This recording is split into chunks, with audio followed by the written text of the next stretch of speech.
Hello বন্ধুরা, আদা রসুন কাঁচা লঙ্কা টমেটোর পেস্ট, এটা হচ্ছে পনির, কেটে রাখা আলু, কুচনো পেঁয়াজ আর কেটে রাখা টমেটো। আমি কিন্তু আজকে ভিডিওটা শেয়ার করছি গ্যাস ওভেনে মাটির কড়াইতে আপনাদেরকে আলু আর পনিরের সবজি রান্না করে দেখাবো। তো ভিডিওটা ভালো লাগলে জানিও কেমন লাগলো, কমেন্ট করো। আমি একটু বেশি করে তেল দিয়ে ওতে নুন দিলাম, কারণ পনিরটা আর আলুটা যখন ভাজবো তাতে কিন্তু নুনটা খুব ভালোভাবে ঢুকে যাবে। তেল গরম হওয়ার জন্য তেলটাকে কড়াইতে একটু ভালো করে ছড়িয়ে দিলে যাতে তাড়াতাড়ি গরম হয়ে গিয়ে ভাজতে সুবিধা হয়। তেল গরম হয়ে গেছে, কড়াইটাও গরম হয়ে গেছে।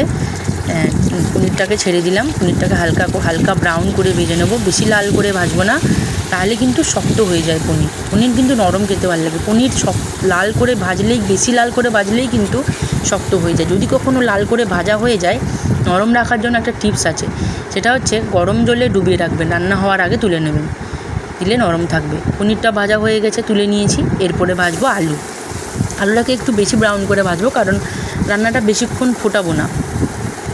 মশলাটাকে কষিয়ে একটুখানি জল দিয়ে হালকা ফুটিয়েই কিন্তু তুলে আনবো। পাতলা রান্না গরম ভাতের সাথে ভীষণ ভালো লাগে। তো একটুখানি ভেজে নিচ্ছি ব্রাউন করে, দেখুন ভাজা হয়ে গেছে, একটু বেশি বেশি করে ব্রাউন করে তুলে নিচ্ছি। এরপরে আসবো আসল রান্নার পালায়। একটু তেল দিয়ে, ওতেই একটুখানি তেল দিয়ে গোটা গরম মশলা আর গোটা জিরের ফোড়ন দিয়ে দিলাম। একটুখানি নেড়ে ছেড়ে ওতে কাঁচা পেঁয়াজ দিয়ে দেবো। আপনি এটাকে শুধু আদা বাটা দিয়েও রান্না করতে পারেন, দারুণ হবে। পেঁয়াজ কুচি দিয়ে দিলাম। পেঁয়াজ কুচি দেওয়ার পর একটু নেড়ে নিলাম, ভালো করে ভেজে নেবো পেঁয়াজটাকে লাল লাল করে। একটুখানি নেড়ে এতে একটু নুন দেব, যাতে পেঁয়াজটা খুব তাড়াতাড়ি নরম হয়ে যায় এবং কষাও হয়ে যায়, এতে রান্নাতে গোটা গোটা না থাকে। ভালো করে নেড়ে নিলাম, নুনটাকে ভালো করে মিশিয়ে নিলাম। নিরামিষ রান্নার মধ্যে কিন্তু আমার পনির ভীষণ প্রিয়। যে কোনো পনিরের আইটেম বা মেনু আমার ভীষণ ভালো লাগে। রান্নায় আমার কিচ্ছু লাগে না পনির হলে। তো পেঁয়াজ ভাজা হয়ে গেছে, এতে আমি আদা রসুন টমেটো কাঁচা লঙ্কার পেস্টটা দিয়ে দেবো। এটাকে ভালো করে ভেজে নেব, যতক্ষণ না এর থেকে তেল বেরিয়ে আসছে ততক্ষণ আমরা এটাকে কষিয়ে নেব, ভালো করে ভেজে নেব, আদা রসুনের কাঁচা গন্ধটা যাতে না থাকে। আমি অল্প করে জল দিলাম এতে, যাতে একটু কষাটা ভালোভাবে হয়। তো আমি ভালোভাবে কষিয়ে নিচ্ছি। দেখুন তেল বেরিয়ে এসছে। তারপরে আমি দেব টমেটো কাঁচা টমেটো দিলাম, গোটা গোটা ছিল। এটা কিন্তু মোটা টমেটো কিন্তু বেটে দিয়েছিলাম, তাও আমি দিলাম, কারণ ভাতের সাথে গোটা থাকলে খেতে খুব ভালো লাগে। তেল বেরিয়ে এসছে, একটু কষিয়ে ভালো করে নেড়ে নিচ্ছি। এরপরে দেব গুঁড়ো মশলাগুলো। প্রথমেই দেব তেলে গুঁড়ো লঙ্কা দেবেন, দারুণ কালার আসবে। তেলটা যেহেতু বেরিয়েছে তার জন্য আমি গুঁড়ো লঙ্কা দিয়ে দিলাম, বেশি দেবো না, কারণ কাঁচা লঙ্কা বাটা এই মশলার মধ্যে রয়েছে। অতিরিক্ত ঝাল হয়ে গেলে কেউ খেতে পারবে না, বলবে কি রান্না করেছি। তারপরে দিলাম গুঁড়ো হলুদ, তারপরে দিলাম ধনে গুঁড়ো, তারপরে দেব জিরে গুঁড়ো, আর একটুখানি দিতে হবে। ব্যাস এইটুকুই হলেই যথেষ্ট। এটাকে ভালো করে নেড়ে চেড়ে মশলার সাথে ভালো করে কষিয়ে নিতে হবে।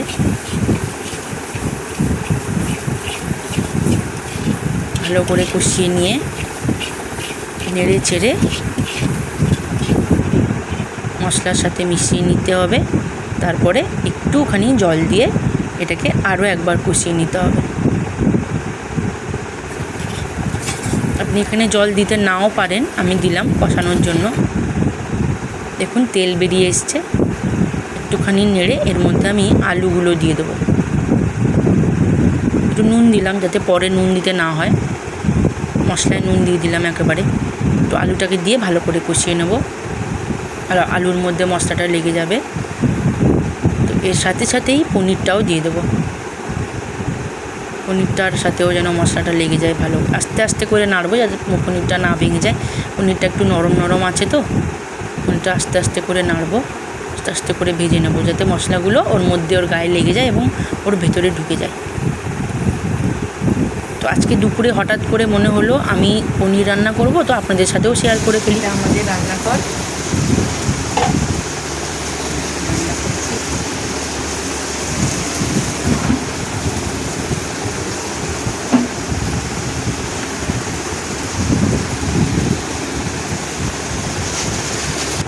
আমি একটু ঘুরিয়ে দেখিয়ে দিলাম রান্নাঘরটা। রান্নায় ফিরে এসে দেখুন একদম ভাজা ভাজা হয়ে গেছে। এরপরে আমি জল দিয়ে দেবো। অফিস থেকে এসেই কিন্তু রান্নায় লেগে গেছি, ড্রেসটাও চেঞ্জ করিনি, কারণ 12টার সময় অফিস ছুটি হয়, তো তারপরে আর টাইম থাকে না। মা সারাদিন দোকানে থাকে, কাজ করে। ব্যাস আর একটুখানি জল দেব, তারপরে এই দেখুন এটা হচ্ছে আমার একটা বন্ধু। তোর মাথায় কি রে কাঁটা রে, তুই ঘুমাচ্ছ পাপা, তুমি ঘুমাচ্ছ? দুষ্টু ভাই, পুটু পুটু পুটু পুটু পুটুলে দেখি।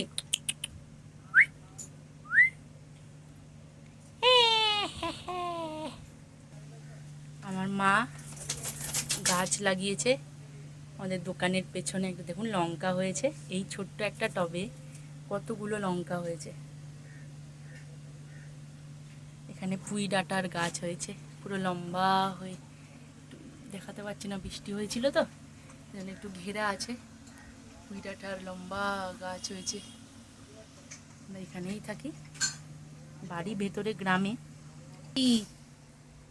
এই দুষ্টু, তুমি দুধ খেলে? ইনি হচ্ছেন আমার মা, ভাত বসিয়েছেন, রান্না করছেন। এটা আমাদের দোকানের ভেতরের অংশ। এটা দোকানের মিডলেই দেখুন চিপসগুলো আছে। এখানে টিভি আছে আমাদের। দোকানের ভেতরের অংশ এটা, বাইরের অংশ এটা। এখানে সব কাস্টমাররা বসে টিফিন লাঞ্চ সব করে। পরপর পরপর দোকান আছে, ওই যে সব দোকান আছে। তো একটা কথা বলি, আমার সাথে আমার একটা ছোটো মাসিও কিন্তু ইউটিউব চ্যানেল করে, তো ওনার দোকান কিন্তু এই লাইনেই আছে। আমি গিয়ে দেখাচ্ছি, আপনারা হয়তো চেনেন ওনাকে। দেবী ব্লগস বলে একটা চ্যানেল রয়েছে, ওখানে লাইভেও আসেন। আমিও ওনার সাথে অনেকগুলো ভিডিও করেছি।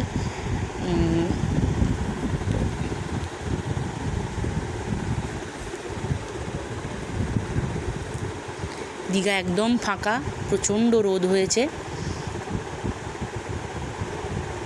কেউ নেই। এই যে এই দোকানটা ওনার দোকান, দেবী টিফিন কুকিং সেন্টার। এই যে দোকানটা, এখন লোকজন নেই তো বাড়িতে একটু রেস্ট করছে। প্রচণ্ড পরিশ্রম করে, সারাদিন দোকানেই থাকে, রান্না করে, একাই রান্নাবান্না করে, তো তাই এখন লোকজন নেই বলে বাড়িতে একটু রেস্ট নিক। তো চলো আরেকটা জিনিস দেখাই তোমাদের। আমার রান্নাটা হতে হতে তোমাদেরকে এটা দেখিয়ে নিই। তো এটা হচ্ছে আমার ইলেকট্রিক স্কুটি, যেটা হচ্ছে আমার প্রতিটা মুহূর্তের সঙ্গী। আমার অফিস যাত্রা, আমার এখান থেকে 9 কিলোমিটার রামনগরের যাত্রা, সব কিছুর সাথে থাকে। এটা হচ্ছে বাবার মাইস্ট্রো এজ তেল স্কুটি। এটা আমাদের দোকানের ফ্রন্ট। তো কখনো দীঘায় এলে শঙ্কর রেস্টুরেন্ট লেখা আছে, এসে যোগাযোগ করতে পারো। এটা আমাদের দোকানের ভিতরের অংশ। একটা জিনিস দেখাই তোমাদের, আমরা কিন্তু প্রচুর ঘুরতে যাই, বাবা মা বিশেষ করে বেশি ঘুরতে যাই। দেখুন বাবা মার কত ঘুরতে যাওয়ার সব ছবি স্মৃতি আছে। 2015-তে আমি ভীষণ মোটা ছিলাম, এটা হচ্ছে আমি।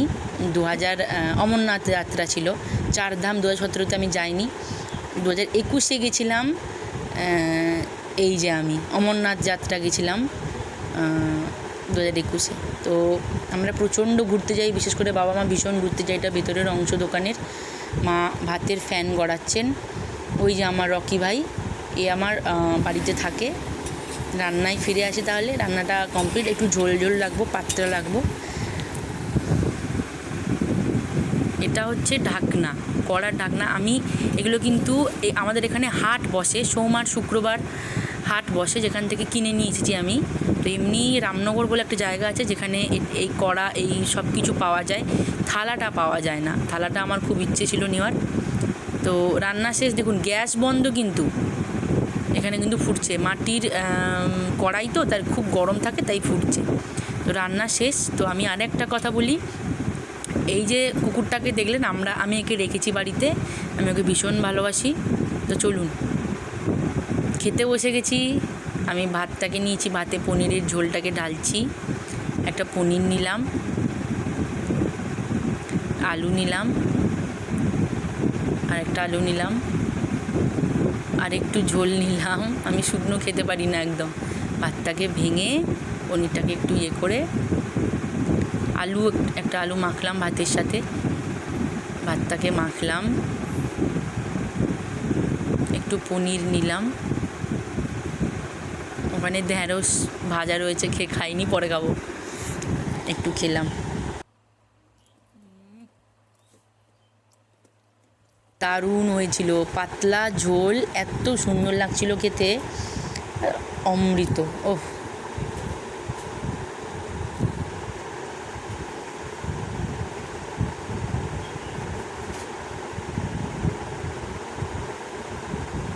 তো তোমরা একবার এরকম করে বানিয়ে খেয়ে দেখো, কেমন লাগবে আমাকে জানিও অবশ্যই।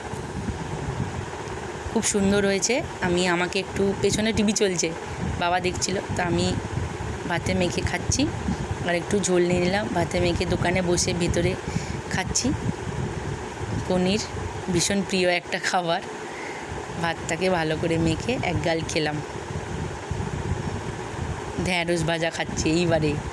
অসাধারণ, রান্নাটা ট্রাই করতে পারো আর ভীষণ ভালো লাগবে। Tata, by.